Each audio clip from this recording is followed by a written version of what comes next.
An balima bamanankan mɛnnaw Mali kɔnɔ ani Mali kɔkan ni aka bamanankan kunnafoni tuma selen Serifula Jabarani sanfɛ walawalali bɛna kɛ min na Mali kɔnɔna kunkan kibaruyaw ani a kɔkantaw aw dangana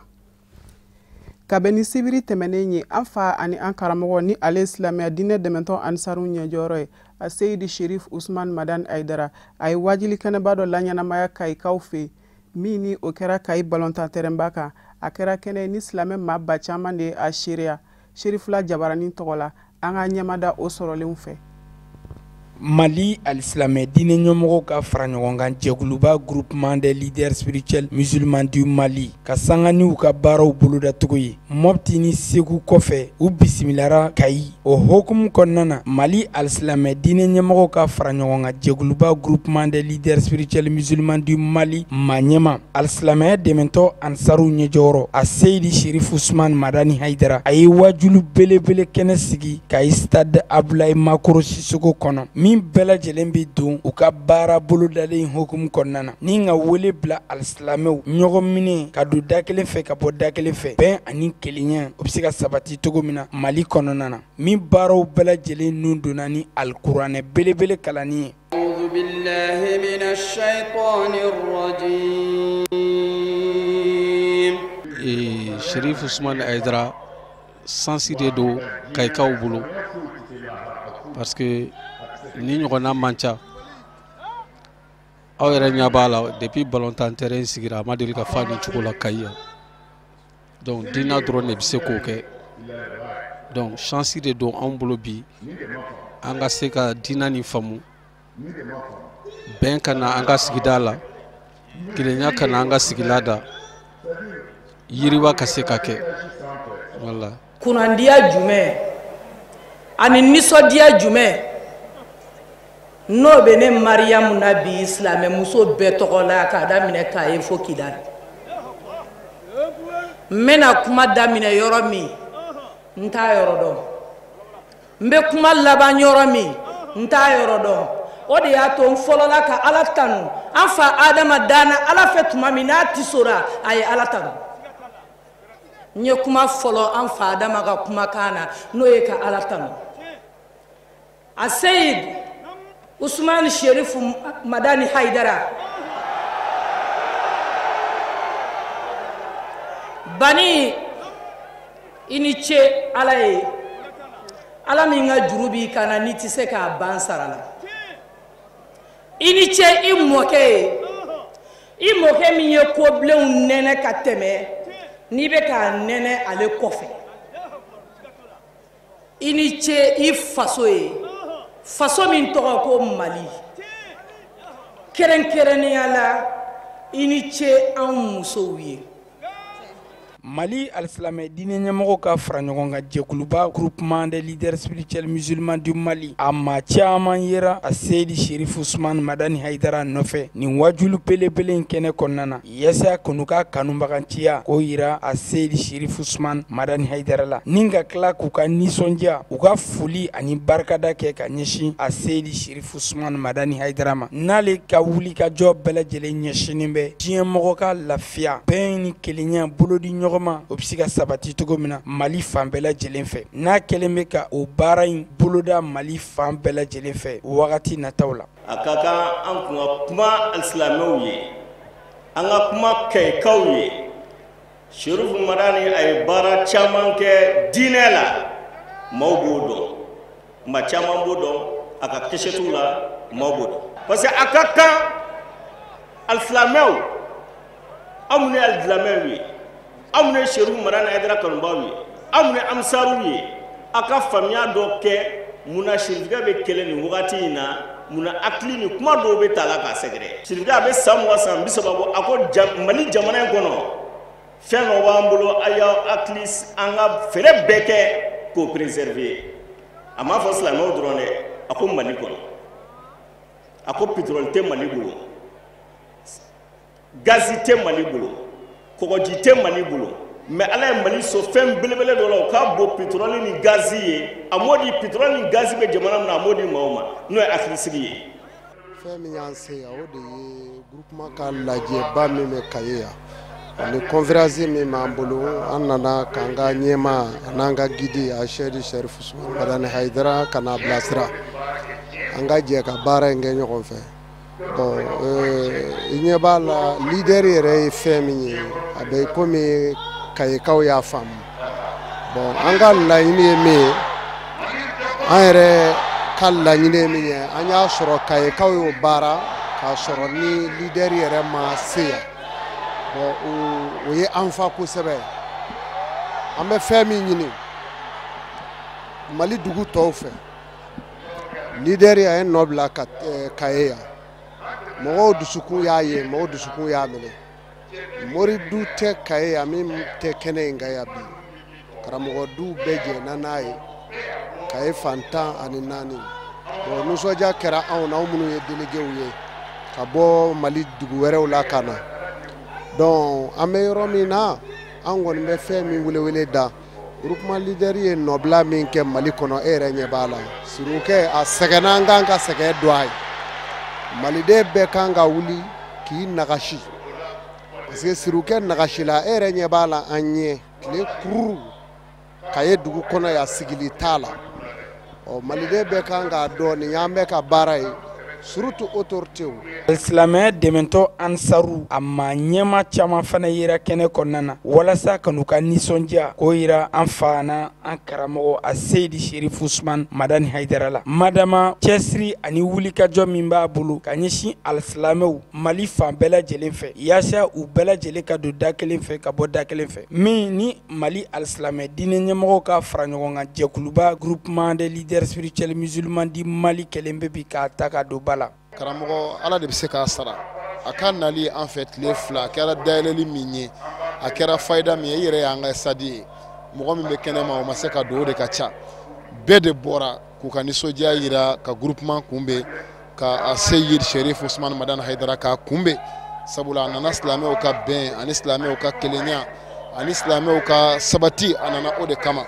a ka nin nali kama a y'a yira anw na yan an ka kalanso jɔ. An ye kalanso jɔ fo lycée miliyɔn caman de donna la ni nali fana a y'a yira an ka dɔgɔtɔrɔso jɔ ka se ka kɛ hinɛ fantanw ka se ka lafiya ni ala ye sinikɛnɛ wuladafɛla yira an na a bɛna o biriki fɔlɔ da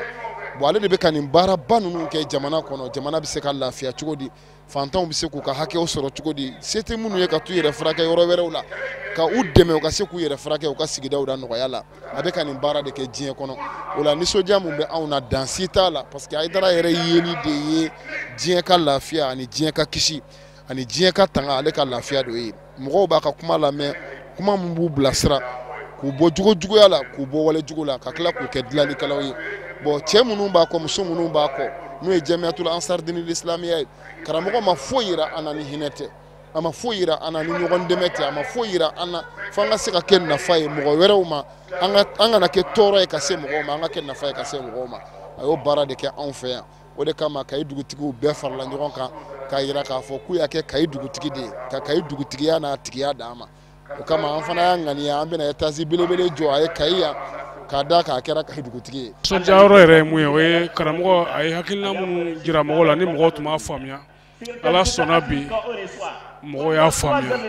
bon o ye nisɔndiyaba ye kosɛbɛ sabula ale ka yeli yɔrɔ ka jan kosɛbɛ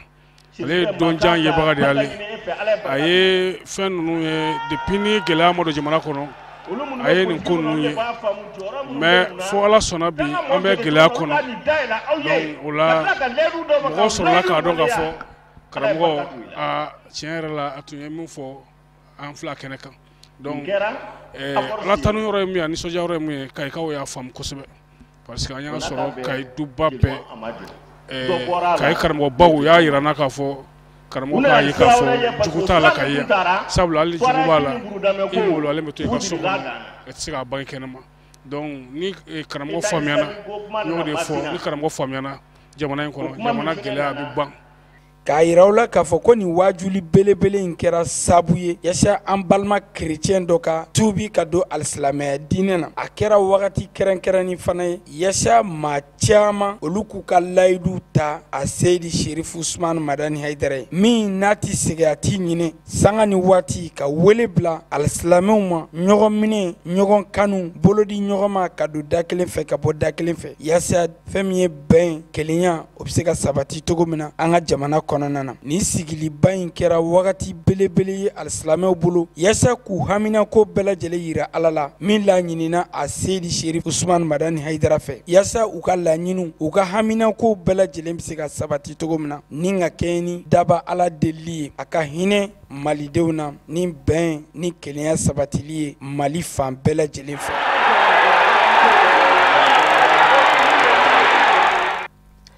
Ali bisa an ka to Kayi balontan terrainba sanfɛ an fa ani an karamɔgɔ ni ale silamɛya diinɛ dɛmɛtɔ Ansaru ɲɛjɔyɔrɔ ye an ka ale yɛrɛ ka dantigɛlikanw lajɛ. An sinilen kɔ ni setigi Ala tɔgɔ ye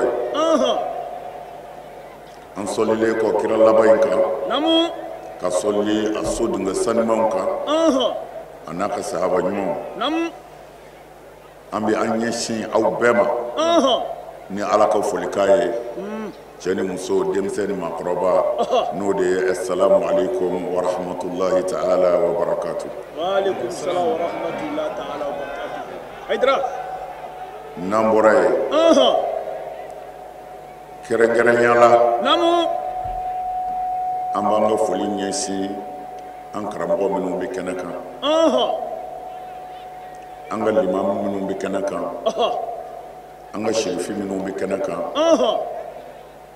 an b'a ɲɛsin ni foli ye an ka faama minnu bɛ kɛnɛ kan ka taa se an ka mɛriw ma ka taa se dugutigiw ma ka taa se dugu den ɲuman bɛɛ ma an ka foli bɛ aw ye. U ye foli minɛ. su in na an ti wajuli kɛnɛ kan an bɛ ɲɔgɔn hakili jigin kɛnɛ de kan. Siga t'a la. Ala ko fazakir in nafa'ati zikra sayazakkar man yakhsha wa yatashannabuha al-ashqa. Allahu akbar. Ala ko mɔgɔw hakili lajigin. Wala. Inna zikra tanfa'ul mu'minin. Allahu akbar. Ni hakili jigin kɛra a bɛ mu'minin nafa. Siga t'a la. Mana su in na dakurunya kelen dama de b'an bolo k'a lase an badenw ma. U ye min caman fana mɛn ka kɔrɔ. Allahu akbar. O ye mun ye? Namu. Silamɛya. Allahu akbar. O de faamu gɛlɛyara jamana in kɔnɔ dɔɔni. Fo an k'o fɔ ka segin a kan silamɛya faamu gɛlɛyara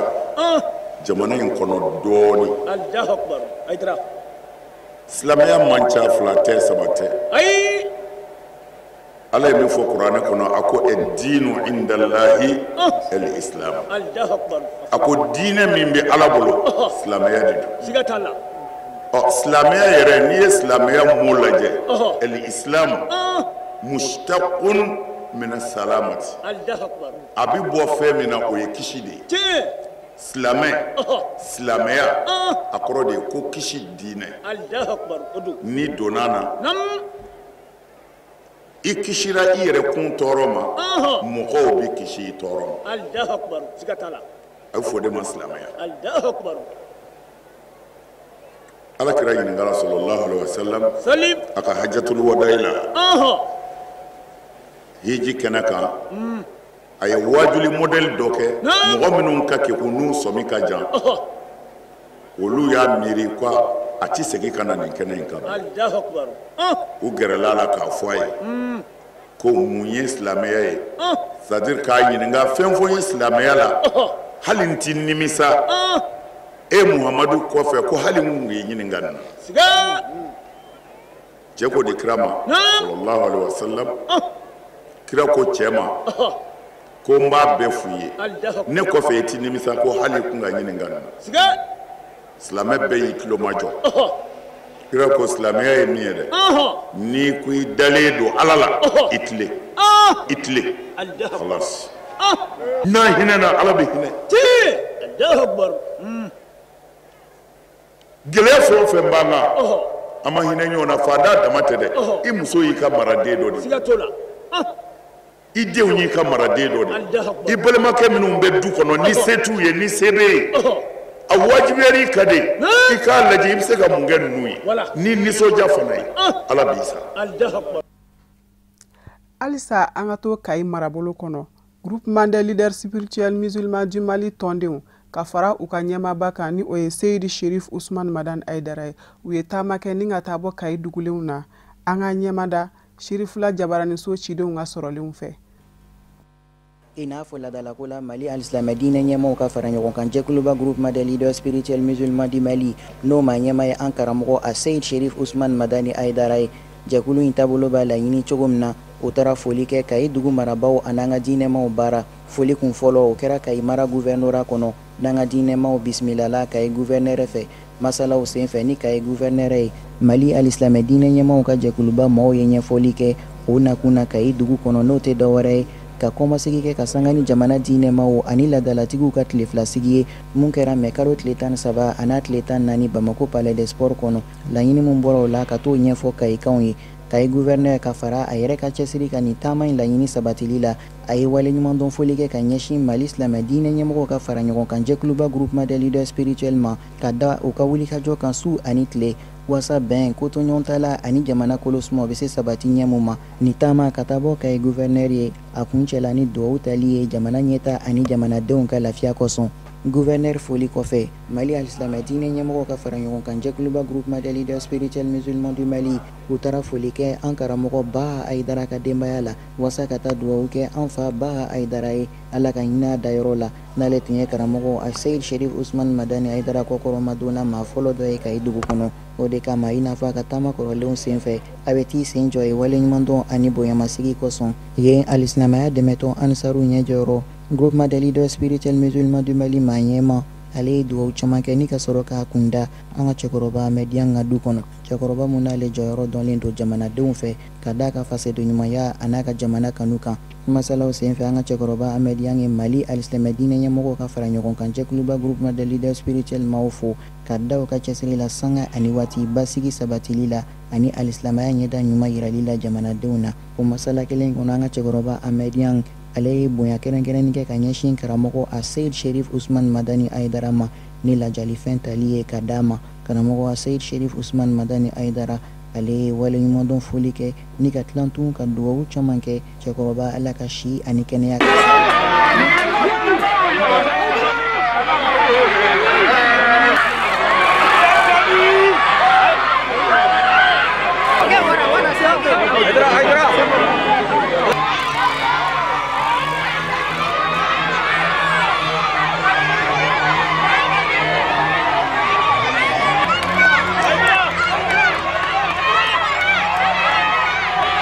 Baro kunda n'o ye baro la zawiyaba ye ni Kayi groupement des leaders spirituels musulmans maa ɲɛma Umar Baro bɛ bɔ yen ni taama kun cɛla yen nɔ n'an ka diinɛmaw bisimilala ni alikuranɛ sanuma kalali ye. Baro la cɛkɔrɔba n'ale ye Mohamed Baro ye a kɛlen ka kuma ta a ye bonyamasegi foli kɛ ka ɲɛsin Mali alisilame diinɛ ɲɛmɔgɔw ka fara ɲɔgɔn kan jɛkuluba groupement des leaders spirituels musulmans maaw ma kɛrɛnkɛrɛnnenya la an karamɔgɔ a Seyid Sherif Usman Madani Aidara ka da u ka cɛsiri la alisilame diinɛ kelenya sabatili ani cɛfɔ ni kanbɛn sinsili jamanadenw ni ɲɔgɔn cɛ fo ka taa bila u ka fasodenɲumanya baaraw la jamanadenw ka lafiya n'u ka yiriwa kosɔn. Barokunda duwawu fana caman kɛra yen nɔ jamana basigi n'a kolosuma kosɔn.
Mali polisi ɲɛmaw ni o ye komisariw ye kɛrɛnkɛrɛnnenya na 15e promotion u ye nisɔndiya kɛnɛ dɔ sigi sen kan ka bɛn sibiri tɛmɛnen ma min ni a ɲɛmaya tun bɛ Mali minisiri ɲɛmɔgɔ bolo ni o ye Sumeli Bube Mayiga ye a kɛra Moribo Keyita tɔgɔlaso la an ka maa minnu tun bɛ a kɛnɛ kan Sherifula Jabarani tɔgɔ la Sadio Sidibe an ka ɲɛmada ale ka sɔrɔlenw fɛ.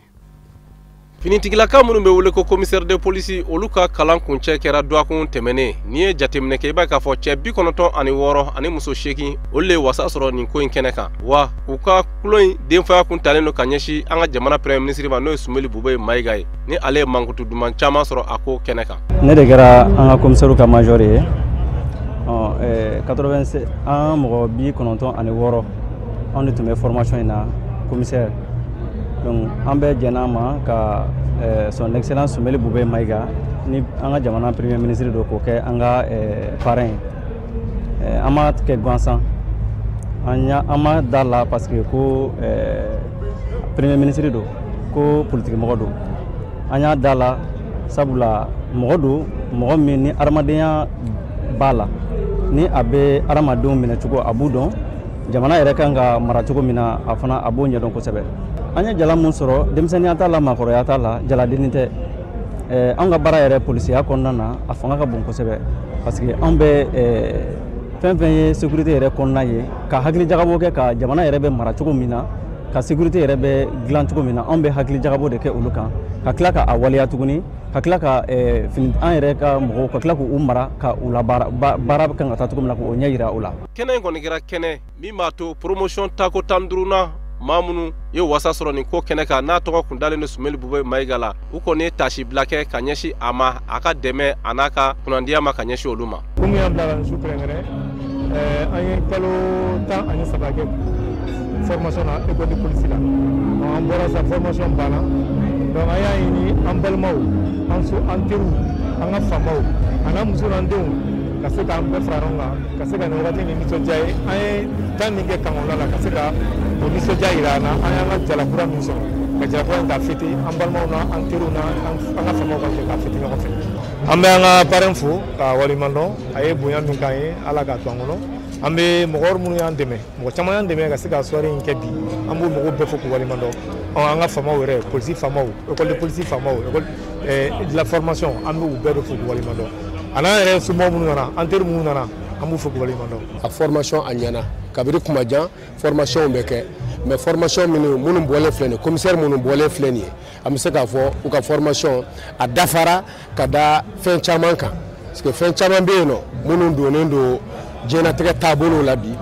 ni polisiw n'u dɔnni kɛra polisiw ma wajibi ye pour que ka se ka fɛn kɛlɛ f'i k'a dɔn f'i k'a ɲɛdɔn i k'a kɛlɛ cogo dɔn o b'a to i bɛ se k'a kɛlɛ pour que ka jamanadenw kisi pour que ka jamana yɛrɛ kisi. Mun kalanna kɔnɔna na fɛnw b'a la minnu ye polisi ka baarakɛla ye don o don polisi bɛ baara kɛ ni min ye diɲɛ don o don o bɛ baara o bɛ droit pénal général kan i y'a faamuya b'a la o bɛ droit pénal spécial kan ça veut dire que sariya sɔsɔ walew fɛn fɛn n'a bɛ sariya sɔsɔ n'o kan ka ɲangi n'o kan ka kɛlɛ i y'a faamu o b'o la. N y'a f'i ye cogoya min na polisiya yɛrɛ taabolo ɲuman n'o ye déontologie ye pour que i ka se ka i ka baara kɛ ka ɲɛ o fana o kalann'a kɔnɔ u b'o ɲɛdɔn u y'o kalan k'o ɲɛdɔn i y'a faamu. wale wɛrɛw yɛrɛ diɲɛlatigɛ taabolo la bi bi in na minnu bɛ ka sanga sɔrɔ a dun bɛ bɛn polisiw pour que u ka se k'u kɛlɛ u fana ka u kɛlɛcogo ɲɛdɔn k'o fɛnw dɔn u bɛ baseler mun kan a fɛnw bɛ sinsinnen mun kan pour que an ka se k'u kɛlɛ ka jamanadenw kisi ka jamana yɛrɛ kisi. An nisɔndiyara ni alors polisi ninnu bɔli ye an nisɔndiyara ni sécurité renforceli ye. Sumeli Bube Mayiga yɛrɛ ka fɔ la ko ale nimisi wasara kosɛbɛ ka sababu kɛ finitigilakan minnu filɛ ka hakilina min ta ka ɲɛsin ale ma ale bɛ dugawu don de k'u ye min b'a to sini ma sini Mali finitigilakaw u bɛ se ka wasa sɔrɔ don n'a nataw kɔnɔna na ko o hakilina ye an ka jamanakuntigi yɛrɛ hakilina ye. An b'a fɔ kulo in kun cɛra an ka seko n'an ka dɔnko tigilamaa min bɛ yen n'u k'a ma ko Tumani Jabate ale ka dɔnkow la ka fara dumuni dumanw kɛli la. Kari tɛmɛnen Muntugulakaw fɛ fanga ɲini jɛkulu PS yelenkura ka tɔn baaraw n'u donna a kɛra kɛnɛ min ni a ɲɛmaya tun bɛ tɔn yɛrɛ ɲɛmaaba bolo ni o ye Amadu Koyita ye Sherifula Jabarani so tɔgɔ la Ben Sherif Sumano a n'a ka jatala Daramani Male an ka ɲɛmada olu ka sɔrɔlenw fɛ. jama kɔni bɔra muntugula n'a lamini bɛɛ lajɛlen na ka se ka na min ye kɛrɛnkɛrɛnna parti yelen kura ɲɛmaaba bisimila ni o ye an ka minisiri min ɲɛsilen bɛ denmisɛnninlakaw ani baaraw nu doni okumu kɔnɔna ma wa kɛnɛ in kɛra kɛnɛ wasalen k'a sababu kɛ maa caman olu kɔni ka ŋaniya yira ka se ka don parti yelen kura kɔnɔna na. ala barikala an nana bi mutugula conseil 16 de donna an ka parti la ani mouvement de soutien do tun bɛ yen nɔ minnu ye président de la république dɛmɛ président Ibrim Boubacar Keïta dɛmɛ président Kala ta min kɛra u ye danaya kura d'a kan u y'a ɲini ka don parti socialiste la pour que an ka fanga fara ɲɔgɔn kan an bɛ se ka jamana kutigi dɛmɛ cogo min na a ka faso jɔ la an bɛ se ka jamana kutigi dɛmɛ cogo min na a ka faso yiriwali la an bɛ se ka jamana kutigi dɛmɛ cogo min na pour que a ka programme présidentiel n'o y'an ka Maliba bɛ ka taa ɲɛ an bɛ se k'o lawaleya cogo min na donc an nana nisɔndiyara kosɛbɛ an ye min ye a bɛ somɔgɔ sama bɔ an b'a f'u ye dɔrɔn ala ka n'u nimisa u ye danaya min d'an kan ala ka to an ka se ka danaya min nafa ɲɔgɔn fɛ ɲɛlatigɛ fɛn bɛɛ sababu fana ye sababu falijɛnɛ a sababu bɔra n dɔgɔnin 2 de la olu ye baara kɛ yan kosɛbɛ n'o ye Mansour Cissé ni Amadou Cissé olu de nin fana na sama k'a fɔ ni ala sɔnna a ma parti socialiste bolo dayɛlɛlen don bɛɛ de n'i ko socialisme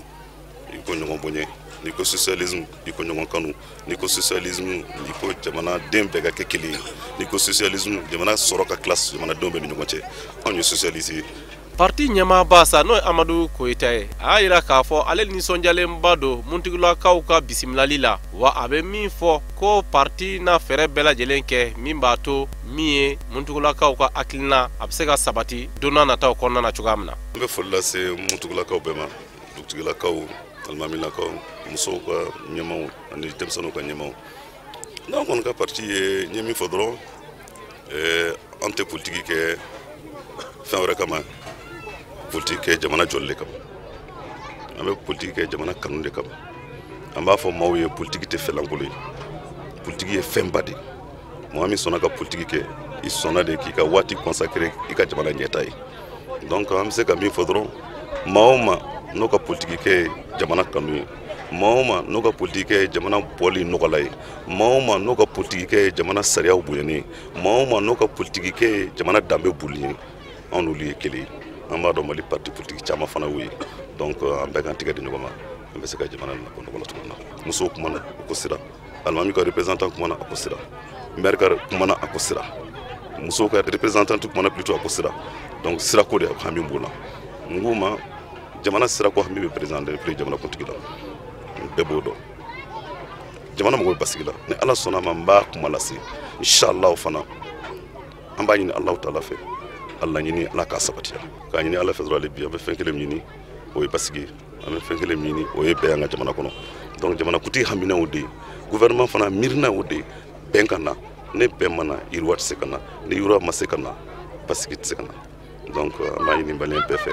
ala kana ni bɛn an ka jamana kɔnɔ Mali bɛ ja fana inshallah n'ala sɔnna a ma. an b'a fɔ dɔrɔn ko parti yelen kura ale sigira sen kan san 2013 wa hakilina tɛ dɔwɛrɛ dɛ min b'a to jamana kɔnɔdenw bɛn kelenya siniɲɛsigi o bɛ se ka sabati jamanadenw ni ɲɔgɔn cɛla la cogoya min na. sanfɛ kalanso min bɛ ni a bɛ wele ko Université du Sahel o ka kalanden kulu 4 ni o ye 5e promotion ka kalan kuncɛli baaraw bɛɛ kɛra a jɔnjɔndi ɲɛnajɛw kɛra ka bɛn sibiri tɛmɛnen na ma Amdalaye Asseyi 2000 kɔnɔ Sherifula Jabaraniso tɔgɔ la Abdul Karim Sako a n'a ka jatala Seydou Ɲare u y'an sama min na an ka ɲamada o fɛ. maa 104 olu de ka kalan kuncɛ kɛnɛ nin ye Université du Sahel ɲɛmaw fɛ maa 89 olu bɛ kalan na min bɛ tali kɛ silamɛya ani larabukan jɛlen kalan kan maa 15 olu ka kalan ye tali kɛ subahana mansi kalali kan n'an ko ma ko informatique a baara bɛɛ lajɛlen ɲɛmaya o kun dimɛ an ka dugumakalan minisiriso ma a denfaya o dira Bamusa Ture ma n'ale ma kɛnɛ sɔrɔ a ka folikan o ye kɛnɛ sɔrɔ a ka ciden ka sira kan Université du Sahel ale ye sanfɛ kalanso ye min congolo bɛ an ka jamana kɔnɔ ka denmisɛnninw kalan silamɛya diinɛ na ani arabukan jɛlen fo ka taa se ɲɛnamaya baara wɛrɛw kalan ma i n'a fɔ informatique kalanden minnu ka kalan timɛna a kalanso kɔnɔ nin y'a atako 4nan ye n'an b'a fɔ ko promotion o 5e promotion o tɔgɔ dara banbatɔ Dr Sidi Al-Mokhtar Diallo la ale min ye Université du Sahel karamɔgɔba dɔ ye n'a tanyɛnen no bi Université du Sahel kalanden 683 cɛ ni muso la o de b'a kɔnɔ ka fara karamɔgɔ jolenw na minnu bi tijɔ maa 57 la a ɲɛma n'o ye dɔktɛr sila ye ale ye nisɔndiya kumaw fɔ kɛnɛ kan ni ka laban ka welewelekan kɛ ka ɲɛsin kalandenw ma minnu ka kalan timɛlen filɛ nin ye u ka cɛsiri kɛ halibi dɔnni ɲinini na ni ka ladegeli kɛ maa na u ka promotion tɔgɔ dara min na n'o ye dɔktɛr siri alimuktar jalo ye. N'i ye jateminɛ kɛ jɛkulu min filɛ nin ye n'olu tilala bi a bɛ komi maa 104 olu de diplôme sɔrɔ licence ayiwa minnu y'a kɛ silamɛya kalan na walima arabukan kalan na walima informatique yɛrɛ kalan na n'o ye diɲɛ kabako machine ninnu ye alhamdulillah an b'o kɛnɛ de kan o ye ala tanu de ye o ye walimadon ani barikada de ye ka ɲɛsin ayiwa dɛmɛbagaw bɛɛ lajɛlen ma ka daminɛ ayiwa an yɛrɛ ka jamana in na fɔlɔ sabu n'i y'a ye k'a fɔ sanfɛ kalan sigira o bɔra ayiwa jamana ka cakɛda bɔ min ɲɛsinnen bɛ o baaraw ma n'o ye ministère ye olu de ye diɲɛ de k'a fɔ a ka sigi an'u ka dɛmɛ fana. min ye kalandenw yɛrɛ ye olu yɛrɛ u ka nisɔndiya yira kosɛbɛ ni ka laban k'a fɔ welewelekan minnu dara karamɔgɔw fɛ u ni dɔnniya minnu bɔra ni kalanso la u na fɛɛrɛ bɛɛ lajɛlen kɛ ni min ma fara o kan o kana bɔ a la. diinɛ kalan de ye kalanw nafisabanti ye wa o an b'o sira de kan an ka laɲini y'o de ye ni ala y'a kɛ n'an sera ka tilan kalan in na ka bɔ an tɛna an ɲɛsin fɛn gɛrɛ ma. kɛnɛ denfaya n'o ye bamusa ture n'a ma kɛnɛ sɔrɔ a ka ciden o ye folikan kɛ ka ɲɛsin nabaw bɛɛ lajɛlen ma kɛrɛnkɛrɛnnenya ma université du sahel ɲɛmaw ni ka laban ka denmisɛnninw su k'a kɛ cɛsiri la hali bi kalan kɛli la koɲa bɛɛ lajɛlen ɲɛmaya kun bɛ an ka minisiriso min fɛ n'o ye dugumakala minisiriso ye o ka ciden yɛrɛ ye laseli kɛ a y'a yira k'a fɔ nin ye fɛnba ye jamana ka se ka kalansow sɔrɔ kɛnyɛrɛyew la minnu bɛ se ka jamana dɛmɛ a ka baaraw la a y'a yira k'a fɔ dugumakala minisiriso o b'u ka bila la su ni tile. n bɛ se ka min fɔ kalanden ninnu minnu bɔra ka sɛbɛn sɔrɔ sisan o kɔni ka jija baara min bɛna kalifa o la o k'a kɛ ka se a dan na parce que kalan minnu kɛlen don a bɛ jinɛ de a bɛ kalan ninnu a bɛ tali kɛ jinɛ kan kosɛbɛ donc u k'u jɔyɔrɔ fa jinɛ ko na jamana nin kɔnɔ ani u ka promotion tɔgɔ dara cɛ min na min ye dɔgɔtɛr Sidi Alimuktar Jalo ye donc paix à son âme donc u ka jija ale tɛmɛna siraw fɛ u fana jɔ ka bɔ o siraw fɛ. an b'a dɔnya k'a fɔ waleɲumandɔn sɛbɛn ni tanunu sɛbɛn o dira kalandenw dɔw ma ka sabu kɛ u ka cɛsiri kalan kɔnɔna na. kari tɛmɛnen banabagaden minnu ni olu sigilen bɛ bamakɔ yan ni u ka tɔn bɛ wele ko association ɲɛta u ye u ka lajɛrɛba kɛ min ni a senfɛ u ye u ka biro kura sigi a kɛra korofinakaw fɛ Sherifula Jabaraniso tɔgɔ la an ka maa minnu ye a lasɔrɔ o ye Boubacar Tarawele ani a ka jatala Mohamed Tarawele an ka ɲɛmada u ka sɔrɔlenw fɛ. bananba denmisɛnninw ka ni association sigira sen kan depuis san 2013 kabini o wagati kana bila sisan na a ka wulikajɔ fari bolodara ka ɲɛsi min bɛ tali kɛ bananbaga ɲɛta sɔrɔ nasira bolodon ɲɔgɔnma nasira kɛnɛya kalanko ani fɛn caman min b'a to bananba siniɲɛsigi a bɛ se ka sabati pour que k'o bɛɛ lajɛlen dafasa o de kama kari tɛmɛnen u ye biro kura sigi sen kan min bɛ t'i jɔ maa 70 ɲɔgɔnna na k'a ɲɛma kɛ Bubakari Fofana ye biro in sigilen hakilina wɛrɛ t'u la ka se k'u ɲɛsi bibi na gɛlɛya min bɛ ka ɲɛsi bananbagadenw ma o gɛlɛya bɛ se ka duga cogoya min na. association ɲɛta sigira ma sigi dɔwɛrɛ kama a sigira ka denmisɛnnin bananba n'a denmisɛnnin bɛɛ de fara ɲɔgɔn kan an ka don da kelen fɛ ka bɔ da kelen fɛ n'i y'a jateminɛ i bɛ taa sɔrɔ bananbagaw de ka ca Bamakɔ yan nɔ suguba kɔnɔ jagoko taabolo fɛ bon degun minnu b'an ka dugu kan bananba n'o ye bananba ye a degun ka ca. an mago bɛ ka dɛmɛ ɲini ka taa dɛmɛ ɲɛsin an ka fan an ba minnu sigilen bɛ bananba dugu kɔnɔ a n'a commune bɛɛ lajɛlen ala a ka ja a n'a cercle bɛɛ lajɛlen an b'a fɛ an ka dɛmɛ ɲɛsin u ma ka degun minnu b'u u kan o degun bɛ jiko la o degun bɛ kɛnɛyako la o degun bɛ kalanko la association ɲɛta sigikun o de ye denmisɛnninw fana ko jɛ k'u tɛgɛ di ɲɔgɔn ma ka kɛ kelen ye. biro a ka bolofara min bɛ banama o président fɔlɔfɔlɔ tun ye ne yɛrɛ de ye mais y'a sɔrɔ ma kɛ maire ye donc association in ka wulikajɔ n'u ka cɛsiri fɛ o sababu de ye ne bɔ a président na fo ka na kɛ maire ye bi ne nana mairie kɔnɔ liste indépendant kan n tɛ politique mɔgɔ ye n tɛ parti la an nana mairie kɔnɔ o sira fɛ k'a sababu kɛ association ɲɛta in ka cɛsiri n'u ka wulikajɔ ye ani n'u ka faso kanu n'u ka faso baara ye donc fo ka na kɛ bi u nana ka na bureau renouvelé k'an wele o kɛnɛ ka Bamako commune na muso kunda la yan bi donc a ka kan an ka na o nisɔndiya ni o content yira. nin ko in kɛnɛ ka sa maaba caman kun bɛ yen nɔ minnu ye ladilikan caman ta ka ɲɛsin kɛrɛnkɛrɛnnenya biro kura in ma. Ladilikan min bɛ ka ɲɛsin u ma o ye de minnu bɛ ɲɛmɔgɔya la u k'a dɔn k'a fɔ kɔmɔgɔw b'u la u bɛ baara o baara kɛ u ka u jija u ka kɔntorandi kɛ u kɔmɔgɔw ye baara ninnu bɛ kɛ fɛnɛ a ka kɛ tilennenya kɔnɔ ani bɛn kɔnɔ ani karama kɔnɔ donc an b'u fo k'u barikada ka dugawu k'u ye tɔn ala ka taa ɲɛ ala ka jamana basigi. An bɛ ladilikan min di Banamba ɲɛtaa ma u ka nin initiative vraiment an b'a fɔ an bɛ retard la parce que Banamba ka ca Bamakɔ ya cogoya min na n'i y'a ye an ka commune développement kun ma ta ba la an kun b'an tɛgɛ di ɲɔgɔn ma tiɲɛ don an minnu bɛ an n'an kɔrɔ olu tun ye dɔɔnin k'a la mais ka bɛɛ fara ɲɔgɔn kan Banamba ɲɛtaa de kɛra o sababu ye an b'u fɔ initiative in na u ye appel min bila salle kɔnɔ k'a fɔ Banamba bɛɛ ka fara ɲɔgɔn kan jama min bɛ yan an k'an bolo fara ɲɔgɔn kan an ka taa Banamba cercle bɔ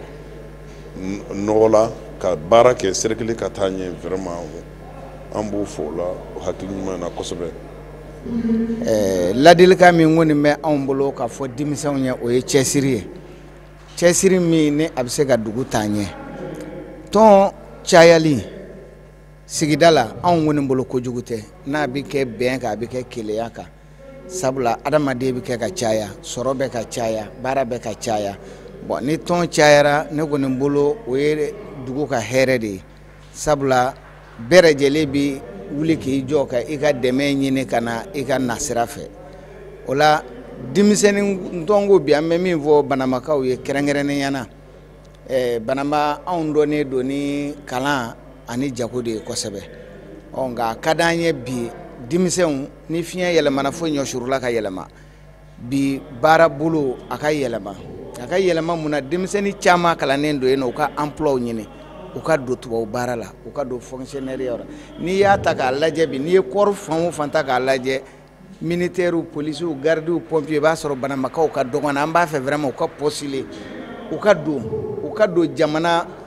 dɔyɔrɔ ɲumanw na.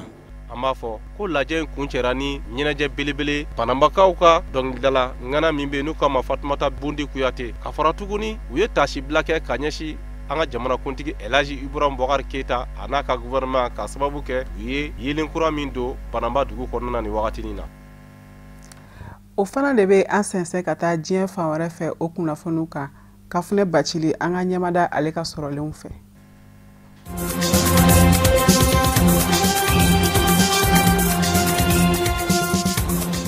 Mali jamana kɔnɔ ka sanga ni dɔgɔkun tɛmɛnen banbagancimɔgɔ ye wuli ka jɔ min ta ni ka diɲɛ selege naani tɔnba Nations Unies ka kɛlɛbolo min bi an fɛ Mali jamana kɔnɔ yan nɔ MINUSMA k'o dagayɔrɔ sɛgɛrɛ kɛrɛnkɛrɛnnenya la Cadi finilaka banfulabulamantigi mɔgɔ 10 ka olu bɔnɛ u niw na ka sanga ni karidon janvier kalo tile 27 ye san 2000 ani san 19 Mali jamana faaba la Bamakɔ yan Mali jamana ma ɲɛmaw ye tasibila kɛnɛ sigi sen kan ka ɲɛsin Cadi finitigilaka mɔgɔ 10 ninnu ma minnu ni olu bɔnɛna u niw na banbagancimɔgɔw fɛ wuli ka jɔ cɛjugu senfɛ u ye min ta ka diɲɛ selege naani tɔnba Nations Unies ka basigili kɛ jɛkulu MINUSMA dagayɔrɔ sɛgɛrɛ Mali jamana kɔrɔyan fan fɛ tasibila kɛnɛ in kan an ka Mali jamana kuntigi Elhaji Ibrahim Boubacar Keita kun bɛ yen ka fara minisiri ɲɛma Sumeyili Bube Mayiga kan diɲɛ selege naani tɔnba Nations Unies secrétaire général min bi an fɛ Mali jamana kɔnɔ yan nɔ Cadi jamana kɔnɔden Mohamed Saleh Anadif ale fana ye tasibila kɛnɛ in baaraw seereya walasa ka se ka tasibila kɛ ka ɲɛsin diɲɛ selege naani tɔnba ka basigili kɛ jɛkulu MINUSMA ka cɛbɔw ma Cadi jamana kɔnɔden Sorasilaka banfulamantigi 10 minnu ni olu bɔnɛna u niw na an b'a ladɔnniya k'a fɔ ka ta u ti kalo san 2000 ani san 13 la fo ka n'a bila san 2000 ani san 19 janvier kalo tile 25 la banbagancimɔgɔw ka wuli ka jɔ cɛjugu a kɛra sababu ye ni ka finitigilaka mɔgɔ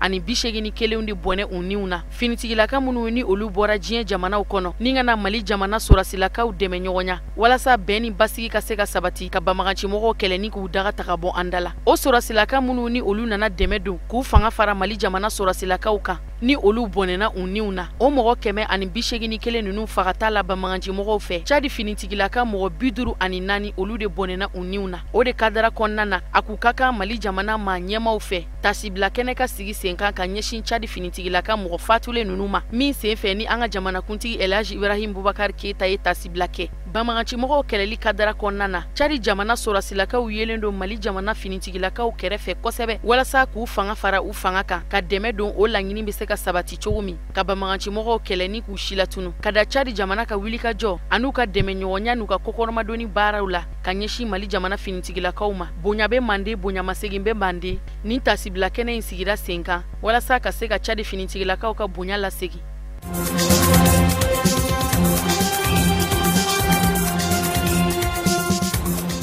Côte d'Ivoire jamana kono. Côte d'Ivoire jamana wasabulon ma ɲɛma Guillaume Soro ye bataki bila. Kunnafoni min senfɛ Guillaume Soro be bɛɛ lajɛlen ladɔnniya ni a ka kanbɔli ko ye ka kɛ cɛbɔ ye jamana ɲɛmasigi kalata nata la min ni o bena boloda Côte d'Ivoire jamana kɔnɔ ka bɛn san 2020 waatiw ma. O kunnafoni in dira Faransi kunnafoni dila dɔ de fɛ walasa ka se ka Côte d'Ivoire jamana ani diɲɛma labɔ Guillaume Soro ka kanbɔli ko kan ka se ka jamana ɲɛmaaya ɲini Côte d'Ivoire jamana kɔnɔ. An b'aw ladɔnniya k'a fɔ ka sanga ni Côte d'Ivoire jamana ɲɛma Alassane Ouattara u ka fanga ɲinitɔn RHDP ka lajɛrɛba ye min sigira sen kan ka bɛn sibiri tɛmɛnen ma Côte d'Ivoire jamana faaba la Abidjan. Côte d'Ivoire jamana wasabulon ɲɛma Guillaume Soro ma ye a kɛnɛ kɔnɔ bawo o kɛra ka sanga ni waati ye ni Guillaume Soro bɛ ka labɛnw bɛɛ lajɛlen sabati ani a ka yɛrɛmangutu baaraw walasa ka se k'i kanbɔ ka kɛ cɛbɔ ye Côte d'Ivoire jamana ɲɛmasigi kalata la san 2020 waati mɔgɔ caman kun hakili la k'a fɔ ko Guillaume Soro nato jamana ɲɛma Alassane Dramane Ouattara kɛrɛfɛ Guillaume Soro min ni a kɛra jamana ɲɛma Alassane Dramane Ouattara masuruyalama ye a bɛ waati jan bɔ ka bɛn ni alamusa tɛmɛnen ye jamana ɲɛma Alassane Dramane Ouattara kun kelen do ka wele bila Côte d'Ivoire jamana wasabulon ma ɲɛma Guillaume Soro ma walasa ka se ka hakili jagabɔ kɛ ɲɔgɔn fɛ ka se ka Guillaume Soro lasɔn ali bi a ka to ale kɛrɛfɛ ani ka labana k'a deli a ka sɔn ka ye jamana fanga ɲinitɔn RHDP ka lajɛrɛba kɛnɛ kan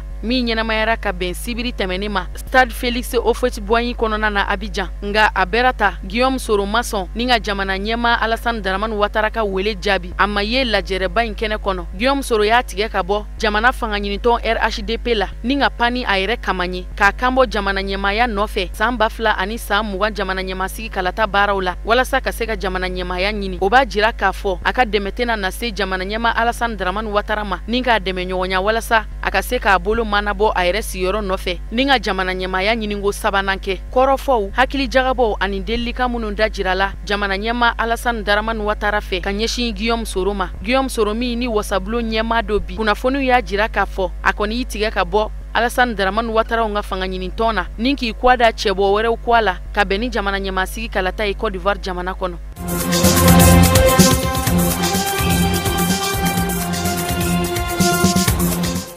Faransi jamana kono Faransi jamana ɲɛma Emmanuel Macron a ye taama kɛ ni ka taa Egypte jamana kono Faransi jamana ɲɛma Emmanuel Macron a kɛlen kɔfɛ ni ka taa munumunu salo kɛ Côte d'Ivoire jamana seko ani dɔnko yɔrɔ dɔ la Faransi jamana ɲɛma Emmanuel Macron a sɔrɔla ka sigi kɛ ni a tɔɲɔgɔnkɛ jamana ɲɛma ye Egypte jamana ɲɛma Abdel Fattah al-Sisi a ye Faransi jamana ɲɛma Emmanuel Macron bisimila Egypte jamana ɲɛma dagayɔrɔ la Caire o min senfɛ jamana ɲɛma fila nunu Faransi jamana ɲɛma ka fara Egypte jamana ɲɛma kan u jɛra ka hakili jagabɔ camanw kɛ hakilina falen minnu kɔnɔna na a bɛ taa se fo bɛnkan sɛbɛn 30 hakɛ la minnu ni tɛgɛnɔbila kɛra olu la Faransi jamana ani Egypte jamana fɛ bɛnkan sɛbɛn minnu ni olu bɛ tali kɛ jamana fila ninnu cɛ jɛɲɔgɔnyaw kan ani ka se ka jagoko kɔrɔ don jamana fila ninnu ni ɲɔgɔn cɛ o bɛnkan sɛbɛnw na musaka minnu ni olu bɛna don bɛnkan ninnu baara bolodalenw dafɛ euro wari la o ka ca miliyɔn kɛmɛ caman ye ka sanga ni Faransi jamana ɲɛma Emmanuel Macron ka nin taama in ye ka na Egypte jamana kɔnɔ a laɲini yɛrɛ bɛ don kadara min kɔnɔna na o ye ka se ka teriya ani jɛɲɔgɔnya siraw sinsin ani Egypte jamana ɲɛma Abdel Fattah al-Sisi ni ɲɔgɔn cɛ hali n'o y'a sɔrɔ Egypte jamana ɲɛma Abdel Fattah al-Sisi kɛlen don ni ka sariya dɔw sigi sen kan ni ka o kow juruw gɛlɛya nka o n'a ta bɛɛ lajɛlen Faransi jamana ɲɛma Emmanuel Macron y'a kanu ni ka jamana ninnu cɛ filaw jɛɲɔgɔnyaw kɔrɔ don.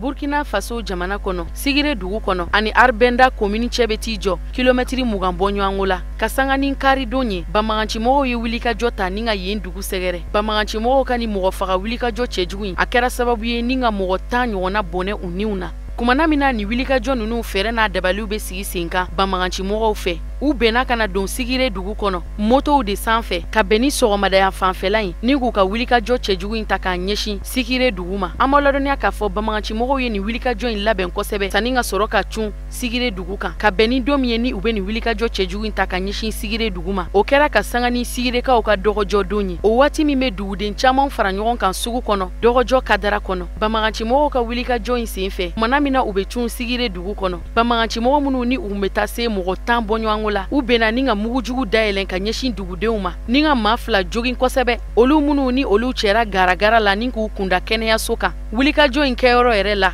mɔgɔ 10 olu bɔnɛna u niw na an b'aw ladɔnniya k'a fɔ mɔgɔ joginta ani minnu yɛrɛ bɔnɛna u niw na a bɛɛ tun bɛ tali kɛ sigire dugudenw de kan wulikajɔkɛla ninnu u donna sugu de kɔnɔna na ni ka wulikajɔ cɛjugu in ta k'a sɛgɛrɛ ka mugujugu dayɛlɛn dugudenw kan sugu bitigi kɔnɔnaw ani juraw kan hakili jiginna janvier kalo tɛmɛnen tile 10 banbagancimɔgɔw kun ye nin wulikajɔ cɛjugu ɲɔgɔnna dɔ ta ni ka gasileke dugu sɛgɛrɛ o ni arbɛnda cɛ bɛ t'i jɔ kilomɛtiri 30 la min sen fɛ banbagancimɔgɔw ka wulikajɔ cɛjugu kɛra sababu ye ni ka mɔgɔ 12 bɔɲɔgɔnko bɔnɛ u niw na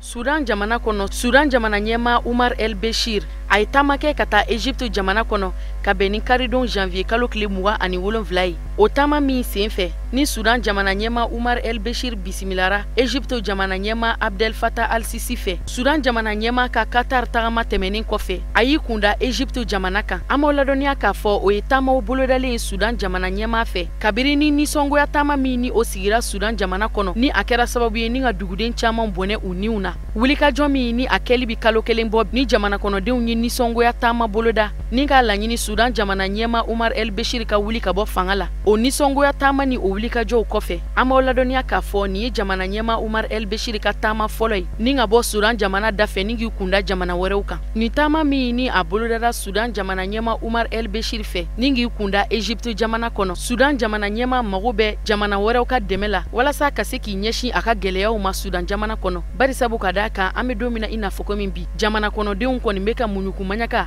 ani nisɔngoyaw bonya kosɛbɛ walasa jamana ɲɛmaa Umar El Bashir bɛ se ka jigin ka bɔ fanga la o de hukumu kɔnɔna na fɔɲɔgɔnkɔ min kun bɛ Sudan jamana ɲɛmaa Umar El Bashir ani Egypte jamana ani Ethiopie jamana cɛ a bɛ k'a lajɛ ni ka o gɛlɛya ni o fɔɲɔgɔnkɔw bɛɛ lajɛlen jɔsi ka bɔ yen cogoya min na ani olu bɛ se ka jɛ ni ka kan kelen fɔ ka don da kelen fɛ